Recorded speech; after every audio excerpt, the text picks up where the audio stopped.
To trust your gut has been etched into mankind's DNA since the dawn of time, bro. But if there's only one thing that anime has ever nailed to a T, it would be the depiction of raw instinct. Let me explain. So in Bleach, right, there's a character named Kenpachi.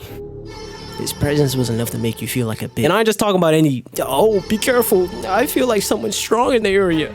Bro, these niggas couldn't move. I say this because remember how in the last video, Tanjiro chased Base and tried to cut that fat wart off the top of his head? Well, this episode started off the same way, but this time, he felt the pure embodiment of ignorance and manipulation attempts behind him. At this point, the only thing Tanjiro could have done was just focus on packing Base. His ultimate run out. That ain't gonna work, bro. So Genya decides to take aim in this new spawn, and I couldn't help but wonder, what does he really think he can do in this situation? Let's use basic 1+1 thinking right now. If them pellets couldn't really do any damage to Base and Hantengu, you don't think he gonna, like, eat them too? Guess it's better than doing nothing, though. This demon beat on the drum, and I ain't gonna lie, I thought this was the end of Demon Slayer right then and there. My experience with watching Tanjiro fight drum wielders is actually kind of scary. I thought this event was Tanjiro ass. I blinked and I could have swear I was watching the 4th Great Ninja War all over again. Why this Gamara can't stay in his anime, bro? You already know you like that, boss. You ain't gotta try to beat everybody in. My bad, I'm sorry. I got a little carried away. I apologize. Super Hantengu summoned some wood dragons and Nezuko saves Tanjiro from those attacks. Bro, I have never in my life seen such gaslighting to this degree. Only a real demon could do such a thing to a 15-year-old nonetheless. Their brains ain't even fully developed to deal with such an atrocity, bro.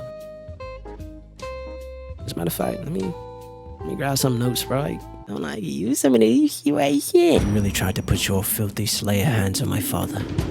Someone who can't defend themselves. Wow. Now I've got to push your head in. At this point, Tanjiro is down there on his hands and knees crying, and I can't even blame him, bro. You just get a crazy feed, then this giga comes out of nowhere with fresh legs. What the heck? Oh, I can't take this no more. Stop. This is what I imagine he felt like, but in words. Apparently, Genya saw anger absorb the other spawns and then transformed into the one they're fighting right now. Let me talk to you real quick. You telling me you ain't had no more bullets left? Why you pointing the gun at wood in the first? Oh, shh. We ain't calling this man wood. Super Hantengu puts Base in this protective wood dome, but Tanjiro tries to stop him. This man's last name is Uchiha, bro. What's even crazy is while they can't move or breathe through, this man starts to gaslight again. A truly unscrupulous and devious combo. Tanjiro gets mad and starts to argue, but it gets to the point where Tanjiro starts calling him names, and that just sets him off even more, bro. Muichiro is still getting f***ed on, bro. There was something, bro, like, there's something I would say if for some reason I didn't know his middle name was that nigga. Gyokko is speaking very absurd words to my mans and decides to leave him in that water prison while he goes to check on what's going on in that shack. Since this will be the perfect opportunity to escape, Muichiro tried to breathe in for him with the last bit of air in his lungs, but it failed because you gotta remember, the sword he got is badly damaged. He can't really do anything with that for real. But since he couldn't escape, I literally watched all hope leave his body. He was to the point where he was hoping Ubuyashiki was going to send 2 Hashira to help. I can't even, bro, don't get me started. Don't do that.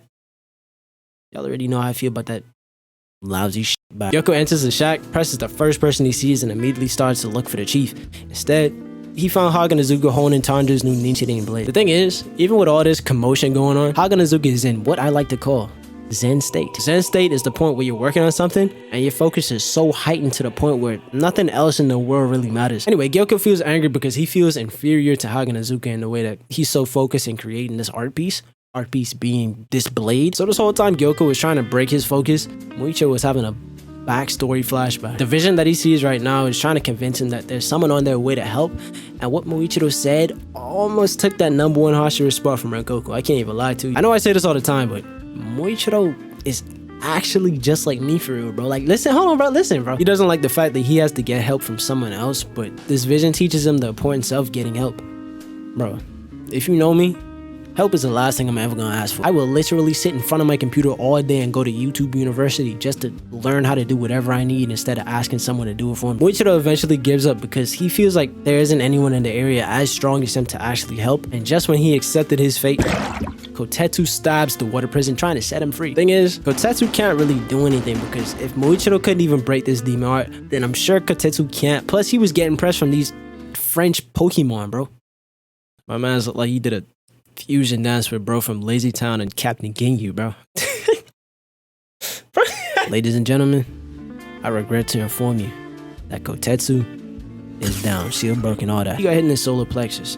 Basically, that feeling of getting all the wind knocked out of you is when your solar plexus gets irritated. You got stabbed there. Kotetsu ain't getting that wind back, bro. With the last bit of air he can muster, Kotetsu made his way over to Muichiro and blows into the water prison, giving him some oxygen. Pause. And just like that, Muichiro had enough energy to break free from his containment.